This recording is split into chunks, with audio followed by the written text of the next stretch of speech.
Hey guys, it's Kevin, my review for Unfriended Dark Web.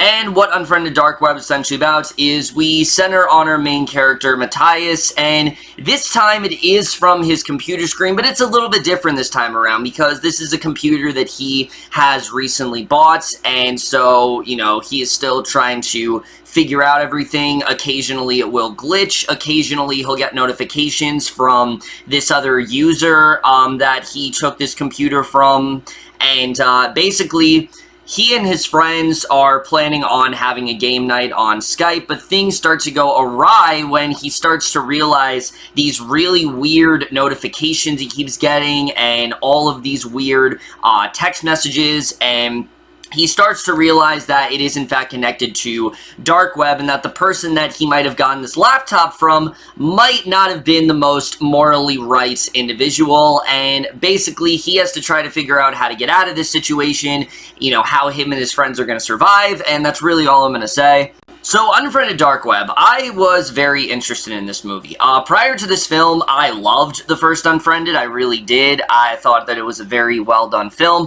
However, after I saw this film, I actually rewatched the first film, and it's really not that great, to be honest with you. I really was not a fan of it on a rewatch. I think that the concept is really great. I love the idea of us having these characters that, you know, look like these perfect individuals, but on the outside they are much more mean-spirited and callous and just as bad as the main, you know, they're worse than the main character that they ended up bullying, and that what they did very much just have a ripple effect on them. It's just, looking back, they were not the most insanely compelling people. They were very mean-spirited and very hard to latch onto, and I just felt the concept as a whole was so much more interesting than everything else going on. And I think when I first watched it, I was so overcome by the aesthetic of it being on someone's computer that I really failed to realize just how boring and cliche most of the characters really were.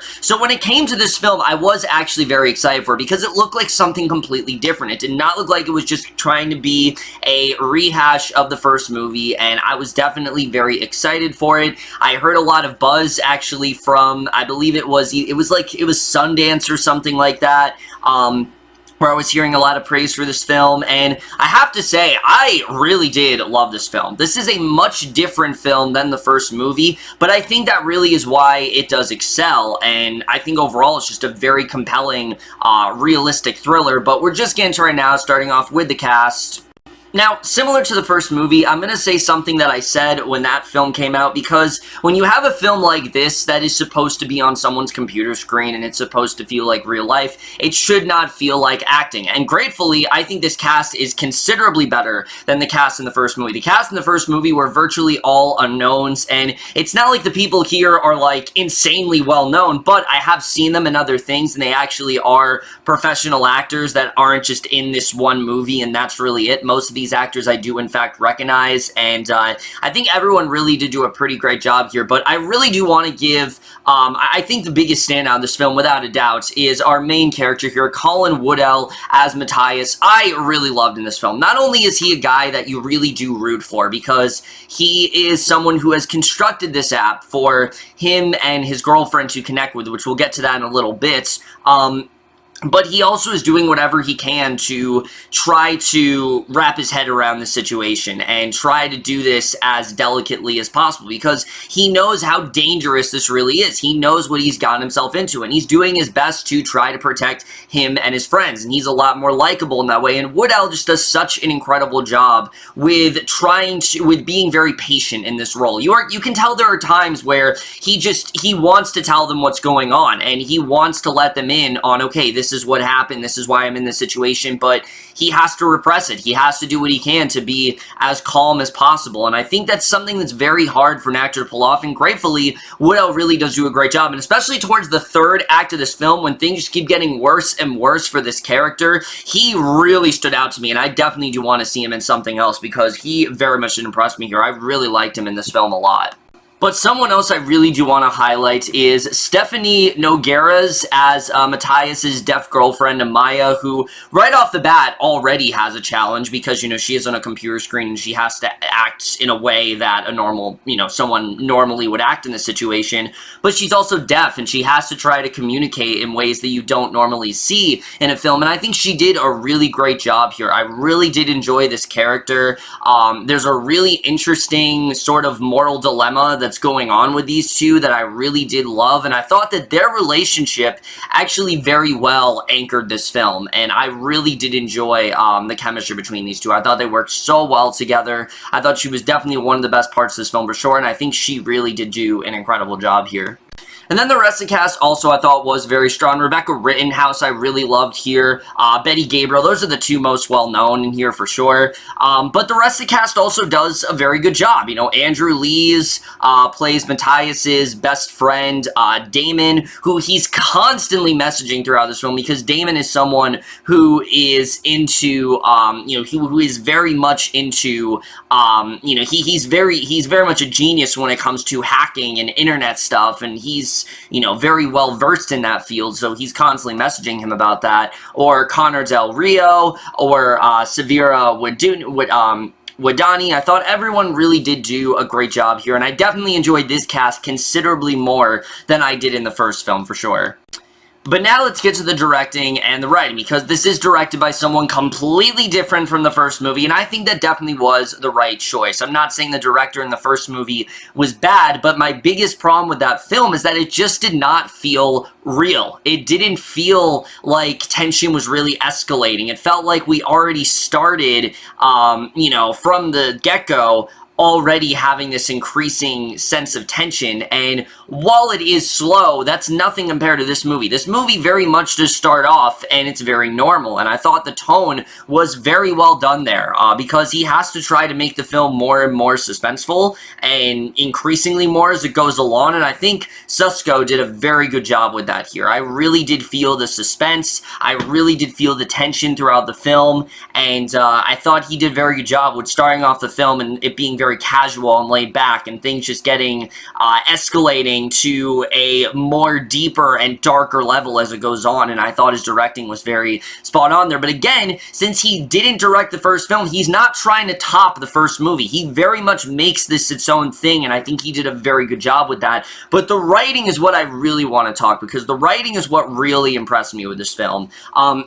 Because, like I said, in the first movie, while I did enjoy the initial concept of these guys that bullied this girl and she committed suicide, and now on the eve, she's basically haunting them and trying to make them pay for what they did, but also trying to spill their deepest secrets, it was hard to connect with those characters because they didn't feel like real people. They felt like caricatures. I mean, when you start off your movie and you have someone who is watching the death of Laura Barnes on the eve of her death and then proceeds to have Skype sex with her boyfriend while he brandishes a knife, it's kind of hard for me to really get into these characters. Here, though, it felt a lot more natural. Felt like these were real people. And especially with the Matthias character. I really love this character. This is someone who, not only does he have this deaf girlfriend, but he also is a genius. He knows how to design apps, and he's made an app for the two of them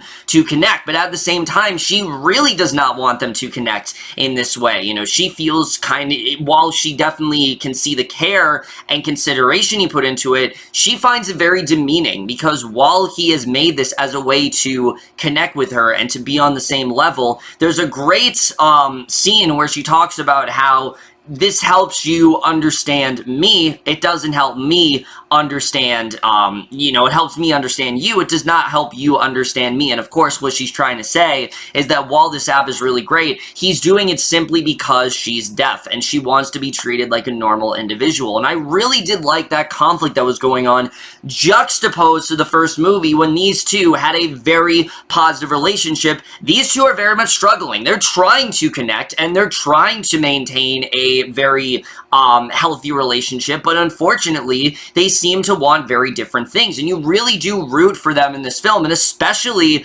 when the dark web guys are threatening Amaya, you really are concerned for her, and I really did love the way they got into that. I thought it was just a much more identifiable and just a much more compelling storyline than we had in the first film. But what I also love about this movie is that they don't just make those characters compelling, because in the first film, it was very much just this one love triangle, and there really wasn't much else to the other characters. They were just the mean girl or the annoying girl, and while they definitely are characters like that in this movie, like you have a lesbian couple, you have this one guy who's kind of annoying who we'll get to, you have this one guy who's a tech guy, that's not all they are. For example, Rebecca Rittenhouse's character, her character of Serena is not just Nari's girlfriend in the film. There's a lot more to her than that. She has, you know, she is now engaged to her, and she has a mom who is suffering from cancer, and she's not sure if she's going to be able to make it to their wedding, and it's just a very well done story. I think they did a very good job with giving these characters just a few more layers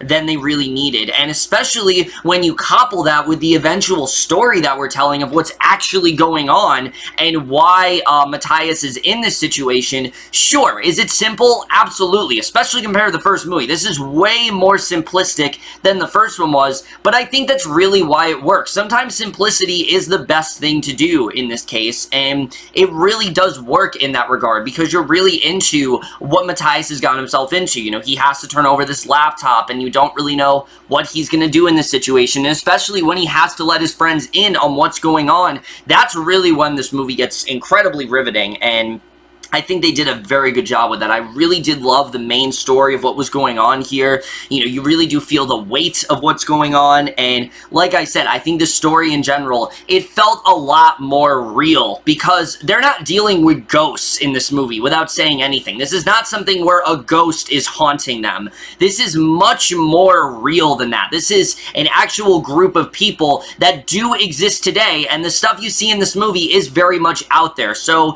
the whole realism felt a lot more, felt considerably larger in this movie than what they were going for in the first one. This feels like something that could actually happen, and I think they did that very well here.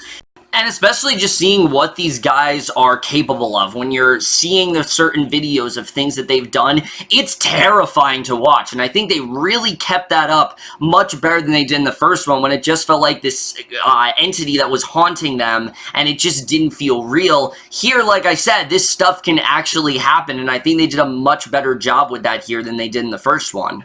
That being said, however, not everything about the writing is perfect. There are still a few things that do fall a bit flat on their face, because while, like I said, I think they give a few more layers to some of these characters, some of them not really. Particularly the character of Lex, I found to be very one-note. She's simply just a DJ who's there, and that's really all there is to her. Also, this one character that I did find kind of annoying at first, the character of AJ, the characters do, you know, they do note how annoying he is, and I think they did a good job with that. They're not trying to hide how annoying he is or anything, but they were not able to really mask the fact that this character was really annoying, and I thought for a while, I was like, oh no, this is really going to, you know, be a detriment to the film, but thankfully he did tone down as the movie went on. I think they did a very good job with that, and I definitely did enjoy that overall.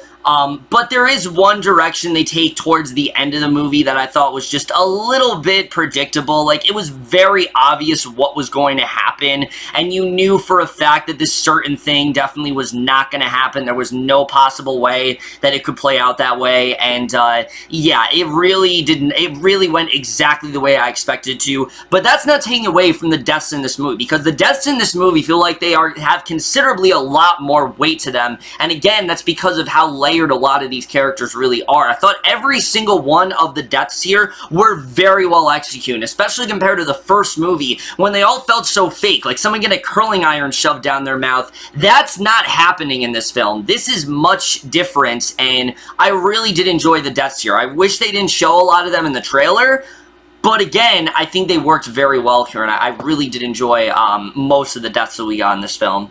Also, the cinematography here I thought also was fantastic. Once again, just like the first film, one thing that I can praise the first film on is the aesthetic. They really did keep that aesthetic of it being on one person's computer screen, and, you know, the whole movie being completely silent, and the only music you hear is on Spotify, and things like crash, and, you know, they glitch throughout the film. That still does happen here, and they do a very good job of that. So much so that I thought the app that Matthias created was real. They very much did keep that illusion that this could be a real app. It's not, because he made it, but I wouldn't be surprised if the filmmakers were to make that app real, because it very much did feel that way, and I think they did a very good job with constructing the cinematography. I know it's all CGI and whatnot, but it really does feel like they just recorded someone's computer screen. I really don't know how they do it, and it just looks so real in that regard, so hats off to them, definitely. And like I said, the score, there's really not one. It's mainly just a Spotify playlist, and again, it keeps up that realism that they're really going for here, and I thought they did a very good job with that. And the editing, I will admit, for some, the first 20 minutes could be very slow, but for me, I was so invested in Matthias and Amaya's relationship that I really didn't mind the slower pace. In fact, I appreciated how slow this movie really was. What I will say is, in regards to the two endings, because I think that's something that this film is definitely starting a conversation about. What the hell is the whole deal with the two endings? Does it really work here? The ending that I got, I thought was very rushed. I really was not a huge fan of it. I thought that it really didn't go anywhere that interesting, but the other ending sounded considerably better, and I really wish that I did get that ending, because the ending I got here, it's not bad, it just is a bit anticlimactic, and it just feels like the movie isn't really trying to make any points. And the other ending definitely is a lot more emotional and actually does feel like they're trying to make a point, and I think they did that very well. But overall, Unfriended Dark Web is a very well done sequel. It's completely different from the first movie, and I think if this film is successful, which unfortunately so far it's not, I think if it is successful, though, and if maybe it does get a little bit more conversation, we could possibly be seeing another really great horror anthology here. I'd love to see more films of this style, where it's on someone's computer screen. There's a lot more you can dive into. Have someone, like, pirate a movie, and the consequence of that, or pirate music. Like, there's so much stuff you can do with this concept, you know, with just this style, and I definitely would want to see more films done like this for sure. This is definitely a really well done horror sequel. Like I said, it really does up the stakes a lot more. It's a lot darker than the first movie. The characters are a lot more well written, and the scares really are there. I really was on the edge of my seat a lot during this film, especially during the last act or so. I really did enjoy the two endings. It's really whatever one you get. It could really go either way for you. For me, I was not a huge fan of it, but I think the other ending would probably play out a lot better for me. But overall, I really enjoyed this film a lot, and I am going to give Unfriended Dark Web overall a B+.